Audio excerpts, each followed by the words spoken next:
Hi viewers, welcome to our channel. In this video, we see the 6th standard science term 1 unit 2 force and motion book back answers. இது வரைக்கும் நம்ம சேனலை subscribe பண்ணலைன்னா subscribe பண்ணிருங்க. First room letter, choose the correct answer. First question, unit of speed is, அதாவது வேகத்தின் அலகு. இங்க ஸ்பீட் கண்டுபிடிக்கிறதுக்கான ஃபார்முலா வந்து பாத்தீங்கன்னா s is equal to distance by time. இங்கே டிஸ்டன்ஸ் வந்து எதில் மெஷர் பண்ணுறாங்க அப்படின்னு பார்த்தீங்கன்னா மீட்டரில் வந்து மெஷர் பண்ணுறாங்க. டைம் வந்து எதில் மெஷர் பண்ணுறாங்கன்னா செகண்ட்ஸில் வந்து மெஷர் பண்ணுறாங்க. So answer is D option metre per second. Then second question, oscillatory motion among the following is. Answer is C option to and fro movement of a vibrating string. அதாவது கீழே கொடுத்துருக்கிறதுல வந்து எது வந்து அலைவுற இயக்கம்னு பார்த்தீங்கன்னா அதிர்வுறும் கம்பியின் முன்பின் இயக்கம். Third question, the correct relation among the following is. Already நம்ம ஃபஸ்ட்டு கொஸ்டின்லேயே பார்த்துட்டோம் யூனிட் ஆஃப் ஸ்பீடில் டிஸ்டன்ஸ் பை டைம் அப்படின்னு சொல்லிட்டு. அப்போ answer is B option. Speed கண்டுபிடிக்கிறதுக்கான ஃபார்முலா வந்து பார்த்திங்கன்னா distance by time. Fourth question, Geeta rides with her father's bike to her uncle's house which is 40 km away from her home. She takes 40 minutes to reach there. Statement 1, she travels with a speed of 1 km per minute. அதாவது கீதா என்ன பண்ணுறாங்கன்னா அவங்களுடைய அப்பா bike எடுத்துகிட்டு 40 kilometre தூரம் உள்ள அவங்க மாமா வீட்டுக்கு போகிறாங்க. போகிறதுக்கு எவ்வளோ நேரம் ஆகுதுன்னா 40 minutes ஆகுது அப்படிங்கிறாங்க. ஸ்டேட்மெண்ட் 1ல் என்ன சொல்கிறாங்கன்னா C travels with a speed of 1 km per minute, அதாவது ஒரு நிமிஷத்தில் 1 கிலோமீட்டர் ஸ்பீடில் வந்து போகிறாங்க அப்படிங்கிறாங்க. ஏன்னா இந்த ஸ்டேட்மெண்ட் வந்து கரெக்ட். அதனால் 40 minutesல வந்து பார்த்திங்கன்னா 40 km ரீச் ஆயிடுவாங்க. Statement 2, C travels with a speed of 1 km per hour. அவங்க வந்து 40 கிலோமீட்டர் வந்து 40 நிமிஷத்தில் போயிடுறாங்க. இங்கே 1 கிலோமீட்டர் வந்து 1 hour ஆகுது அப்படிங்கிறாங்க. இந்த ஸ்டேட்மெண்ட் ராங். ஸோ அப்போ answer is A option. Statement 1 alone is correct. Second roman letter, find whether the following statements are true or false. If false give the correct answer. First question, to and fro motion is called oscillatory motion. The statement is true. அதாவது மைய புள்ளியை பொறுத்து முன்னும் பின்னும் இயங்கும் இயக்கம் வந்து அலைவு இயக்கம் அப்படிங்கிறாங்க. இது சரியான பதில். Second question, vibratory motion and rotatory motion R periodic motions. The statement is wrong because vibratory motion and oscillatory motion R periodic motions, அதாவது அதிர்வு இயக்கமும் சுழற்சி இயக்கமும் கால ஒழுங்கு இயக்கம்ங்கிறாங்க. இது தவறு. அதிர்வு இயக்கமும் அலைவு இயக்கமும் கால ஒழுங்கு இயக்கமாகும். Third question, vehicles moving with varying speeds are said to be in uniform motion. This statement is incorrect statement because vehicles moving with varying speeds are said to be in non-uniform motion. அதாவது vehicles வந்து same ஸ்பீடில் போனால் கூட uniform motion சொல்லலாம். But இங்கே வந்து ஸ்பீடில் வந்து நிறைய வேரியேஷன்ஸ் இருக்குது. அதனால் இது வந்து நான் uniform motion. Fourth question, robots will replace human in future. This statement also incorrect statement because robots will not replace human in future. அதாவது வருங்காலத்தில் வந்து மனிதர்களுக்கு பதிலாக ரோபோட்டுகள் வந்து செயல்படுங்கிறாங்க. இது தவறு. ஏன்னா ஹியூமன் பீயிங்க்கு வந்து ஓனாக திங்க் பண்ணக்கூடிய கெப்பாசிட்டி இருக்குது, அந்த ரோபோட்டுக்கு அது இருக்காது. Then third roman letter, fill in the blanks. First question, a bike moving on a straight road is an example of dash motion. Answer is linear motion. அதாவது சாலையில் வந்து நேராக செல்லும் ஒரு வண்டியின் இயக்கம் என்ன சொல்கிறாங்கன்னா நேர்கோட்டு இயக்கம் அப்படிங்கிறாங்க. Second question, gravitational force is a dash force. Answer is non contact force because the force is applied without touching the object. Such forces are known as non contact forces. Example, gravity pulls the ripened coconut from the tree to the ground because of the gravitational force without touch. அதாவது புவியீர்ப்பு விசையை பார்த்திங்கன்னா தொடா விசை அப்படிங்கிறாங்க. ஏன்னா example பார்த்தோம், தேங்காய் வந்து தென்னை மரத்துலேருந்து கீழே விழுகிறதுக்கு காரணம் புவியீர்ப்பு விசை தான். அதுதான் வந்து அந்த தேங்காயை வந்து கீழ் நோக்கி இழுக்கிறது. Third question, motion of a potter's wheel is an example of dash motion. Answer is rotatory motion. அதாவது மண்பாண்டம் செய்பவரின் சக்கரத்தினுடைய இயக்கம் வந்து சுழற்சி இயக்கம். Then fourth question, when an object covers equal distances in equal interval of time, it is said to be in dash motion. Answer is uniform motion. அதாவது ஒரு பொருள் சமகால இடைவெளியில் சம தொலைவை கடக்குமானால் அப்பொருளின் இயக்கம் வந்து சீராக இருக்கும், சீரான இயக்கம் அப்படிங்குவாங்க. Fourth Roman letter, match the following. First question, in this picture, child sliding on a sliding board. Answer is linear motion. அதாவது சறுக்கு பாதையில் சறுக்கிவிடும் குழந்தையினுடைய இயக்கம் என்னென்னு பார்த்தீங்கன்னா நேர்கோட்டு இயக்கம். Then second question, in this picture, motion of a spinning top. Answer is rotatory motion. அதாவது பம்பரம் வந்து சுற்றுது பார்த்தீங்களா, அந்த பம்பரத்தினுடைய இயக்கம் வந்து சுழற்சி இயக்கம். Then third one, in this picture, children playing in a swing.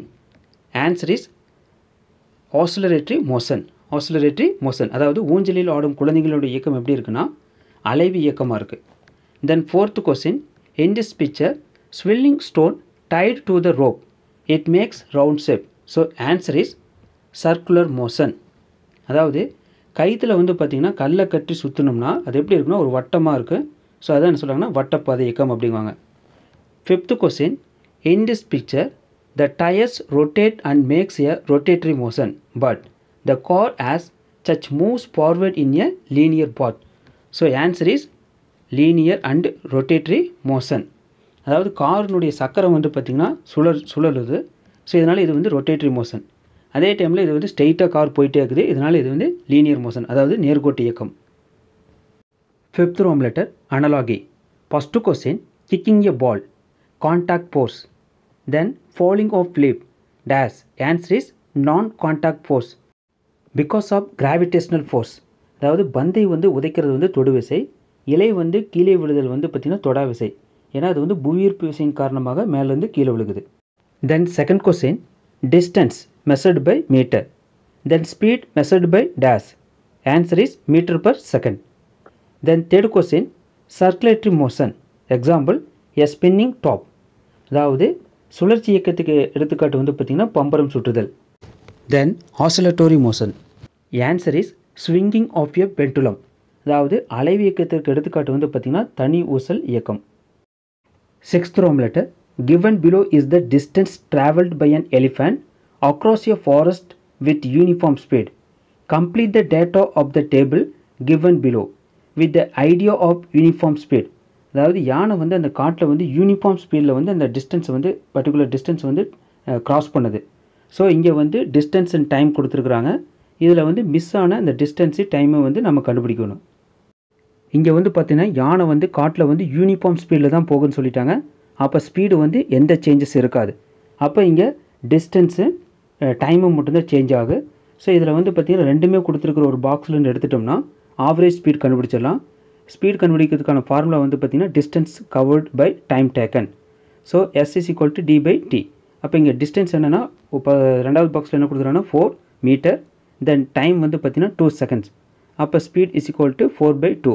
So average speed is 2 meter per second. இப்போ நம்ம பார்த்திங்கன்னா யூனிஃபார்ம் ஸ்பீடு கண்டுபிடிச்சிட்டோம் 2 meter per second. இப்போ ஃபஸ்ட்டு எம்டி பாக்ஸில் வந்து டிஸ்டன்ஸ் கொடுக்கல, பட் வந்து டைம் கொடுத்துருக்குறாங்க 4 seconds. இப்போ டிஸ்டன்ஸ் கண்டுபிடிக்கிறதுக்கான ஃபார்முலா பார்த்திங்கன்னா D is equal to S into T. S வந்து ஆல்ரெடி கண்டுபிடிச்சிட்டா 2 meter per second. டைம் வந்து பார்த்திங்கன்னா given 4 seconds கொடுத்துருக்குறாங்க. அப்போ distance is equal to 2 into 4 8 meter. அப்போ டைம் வந்து 4 seconds அப்படின்னா டிஸ்டன்ஸ் எவ்வளோனா 8 meter. தென் செகண்ட் எம்டி பாக்ஸில் வந்து பார்த்திங்கன்னா டிஸ்டன்ஸ் கொடுத்துருக்குறாங்க 12 meter, பட் டைம் வந்து கொடுக்கல. இப்போ டைம் கண்டுபிடிக்கிறதுக்கான ஃபார்முலா வந்து பார்த்திங்கன்னா T is equal to D by S. அப்போ இங்கே டிஸ்டன்ஸ் வந்து 12 meter கொடுத்துட்டாங்க. ஸ்பீடு வந்து ஆல்ரெடி நம்ம கண்டுபிடிச்சிருக்கிறோம் 2 meter per second. அப்போ T is equal to 12 by 2 10 seconds. அப்போ டிஸ்டன்ஸ் வந்து 12 meter அப்படின்னா டைம் பார்த்திங்கன்னா 10 seconds. தென் தேர்ட் எம்டி பாக்ஸில் வந்து பார்த்திங்கன்னா டிஸ்டன்ஸ் கொடுக்கல, டைம் கொடுத்துருக்குறாங்க 8 seconds. இப்போ distance is equal to S into T, அதாவது ஸ்பீடு இன்ட்டு டைம். ஸ்பீடு வந்து பார்த்திங்கன்னா 2 meter per second, டைம் வந்து 8 seconds. அப்போ D is equal to 2 into 8 16 meter. அப்படின்னா 8 secondsல வந்து பார்த்திங்கன்னா 16 meter வந்து டிஸ்டன்ஸ் வந்து ட்ராவல் பண்ணியிருக்கு. ஃபைனலாக இந்த எம்டி பாக்ஸில் ஃபில் பண்ணிடலாம். இப்போ டைம் வந்து 4 seconds அப்படின்னா டிஸ்டன்ஸ் வந்து 8 meter. இதே டிஸ்டன்ஸ் வந்து 12 meter அப்படின்னா டைம் வந்து 6 seconds. இதே டைம் வந்து 8 seconds அப்படின்னா டிஸ்டன்ஸ் வந்து பார்த்திங்கன்னா 16 meter. Seventh roman letter, complete the web chart. இங்கே பார்த்தீங்கன்னா எம்டி பாக்ஸில் ஃபில் பண்ணவொன்னே first one non periodic motion. Answer is motion is not in uniform interval. அதாவது நான் பீரியாடிக் அப்படிங்கிறது கால ஒழுங்கற்ற இயக்கம். குறிப்பிட்ட கால இடைவெளியில் சீராக நடைபெறாது தான் நான் பீரியாடிக் மோஷன் அப்படிங்குவாங்க. Then second one periodic motion, movement repeated after a fixed interval of time. அதாவது குறிப்பிட்ட கால இடைவெளியில் நடைபெறும் இயக்கம் என்ன சொல்கிறாங்கன்னா பீரியாடிக் மோஷன், அதாவது கால ஒழுங்கு இயக்கம். Then third one movement around own axis or a fixed centre. Answer is rotatory motion. அதாவது குறிப்பிட்ட அச்சை பற்றி சுழலும் இயக்கத்தை என்ன சொல்கிறாங்கன்னா சுழற்சி இயக்கம். Eighth roman letter, give one word for the following statements. First question, the force which acts on an object without physical contact with it. Answer is non contact force. அதாவது தொடுதல் நிகழ்வின்றி ஒரு பொருள் மீது செயல்படும் விசை என்ன சொல்கிறாங்கன்னா தொடா விசை. Then second question, a change in the position of an object with time. Answer is motion. காலத்தை பொறுத்து ஒரு பொருளின் நிலை மாறுபடுவது இயக்கம். Third question, the motion which repeats itself after a fixed interval of time. Answer is periodic motion. அதாவது ஒரு குறிப்பிட்ட கால இடைவெளியில் திரும்ப திரும்ப நிகழும் இயக்கம் என்ன சொல்கிறாங்கன்னா கால ஒழுங்கு இயக்கம். Then fourth question, the motion of an object travels equal distances in equal intervals of time. Answer is uniform motion. அதாவது சமகால இடைவெளியில் சம தொலைவை கடக்கும் பொருளின் இயக்கம் என்ன சொல்கிறாங்கன்னா சீரான இயக்கம். Then fifth question, a machine capable of carrying out a complex series of actions automatically. Answer is robots. Ninth Rome letter, answer the following in a sentence or two. First question, define force. Answer, forces are push or pull by an animate or inanimate agency.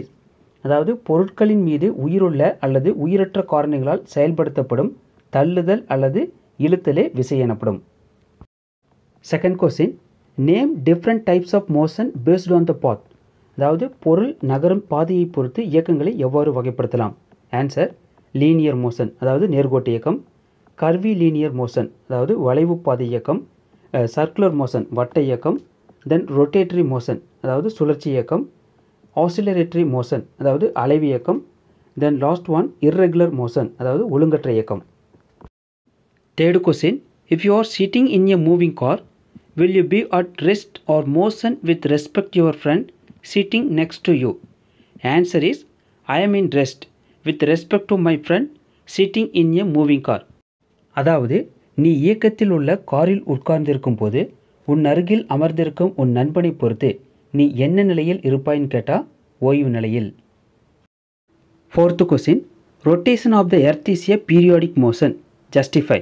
Answer, the motion of the earth rotating on its axis once in 24 hours is a kind of periodic motion because the time duration of 24 hours is fixed.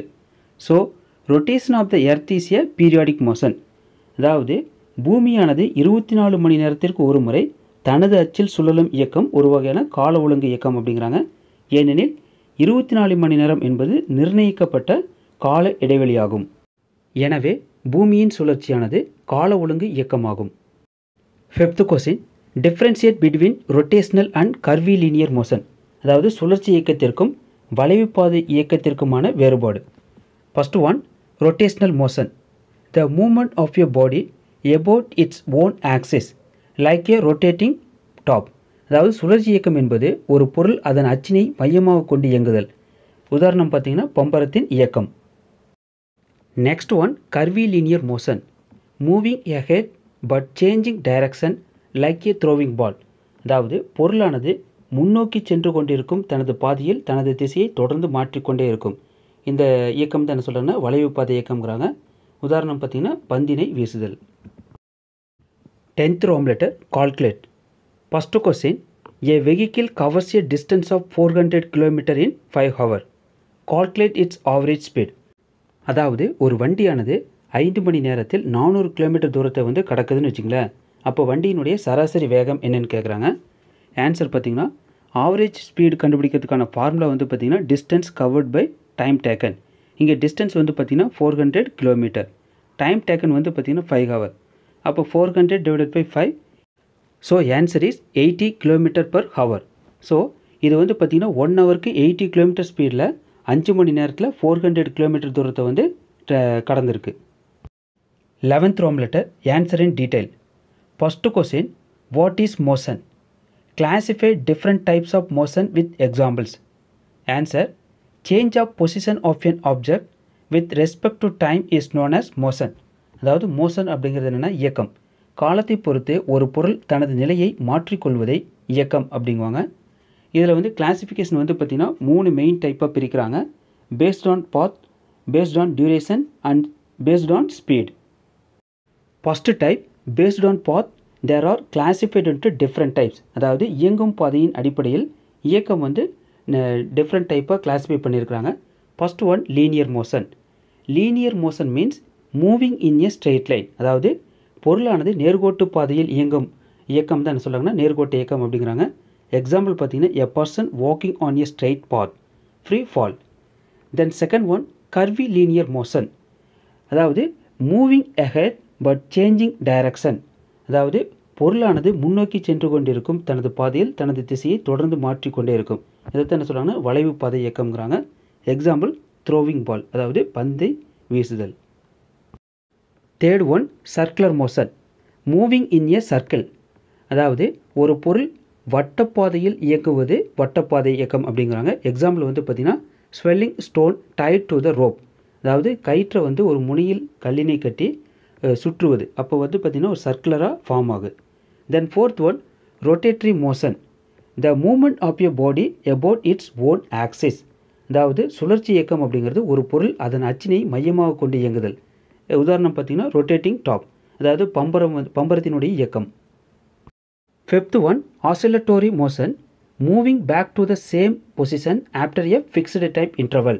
அதாவது அலைவு இயக்கம் என்பது ஒரு பொருள் ஒரு புள்ளியை மையமாக கொண்டு ஒரு குறிப்பிட்ட கால இடைவெளியில் முன்னும் பின்னுமாகவோ அல்லது இடம் வலவாகவோ மாறி மாறி நகர்தல் தான் சொல்லுவாங்கன்னா அலைவு இயக்கம்ங்கிறாங்க.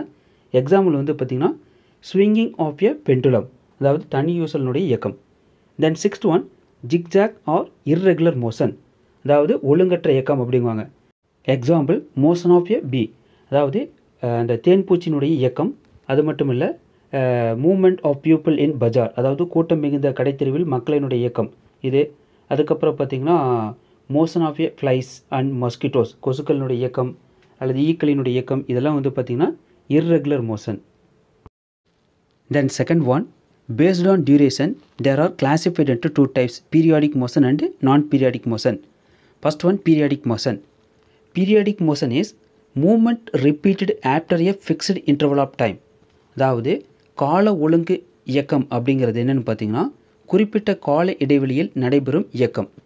எக்ஸாம்பிள் பார்த்தீங்கன்னா revolution of the moon around the earth, அதாவது பூமியை சுற்றி வரும் நிலவின் இயக்கம். இது வந்து பார்த்திங்கன்னா பீரியாடிக் மோஷனுக்கான எக்ஸாம்பிள்.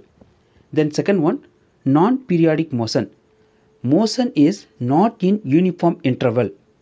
அதாவது கால ஒழுங்கற்ற இயக்கம் என்பது குறிப்பிட்ட கால இடைவெளியில் சீராக நடைபெறாது. Example swaying of the branches of a tree, அதாவது காற்றில் வந்து பார்த்திங்கன்னா மரத்தினுடைய கிளைகள் வந்து ஆடுவது. Then third one based on speed, there are classified into 2 types, uniform motion and non uniform motion. அதாவது சீரான வேகத்தின் அடிப்படையில் 2 வகையை பிரிக்கிறாங்க, uniform motion and non uniform motion. First one uniform motion. If an object covers uniform distance in uniform intervals, then the motion of the object is called uniform motion. அதாவது குறிப்பிட்ட கால இடைவெளியில் சீரான வேகத்தில் இயங்கும் பொருளின் இயக்கம் சீரான இயக்கம். எக்ஸாம்பிள் பார்த்திங்கன்னா moment of a hands of a watch, அதாவது கையில் கட்டியிருக்கக்கூடிய கடிகாரத்தினுடைய இயக்கம். Then second one non uniform motion. அதாவது மாறுபட்ட வேகங்களில் இயங்கும் பொருளின் இயக்கம் என்ன சொல்கிறாங்கன்னா சீரற்ற இயக்கம் அப்படிங்கிறாங்க, அதாவது non uniform motion. Example a horse running in a race, அதாவது பந்தயத்தில் ஓடும் குதிரை. 12th Roman letter, fill with examples. Here they given the classification of motion based on path. First one linear motion, அதாவது நேர்கோட்டு இயக்கம். எக்ஸாம்பிள் ஃப்ரீ ஃபால் ஆப்ஜெக்ட்ஸ், அதாவது தானே கீழே விழும் பொருள். Then second one curvilinear motion, அதாவது வளைவு பாதை இயக்கம். த்ரோவிங் பால், அதாவது பந்து வந்து வீசுறது.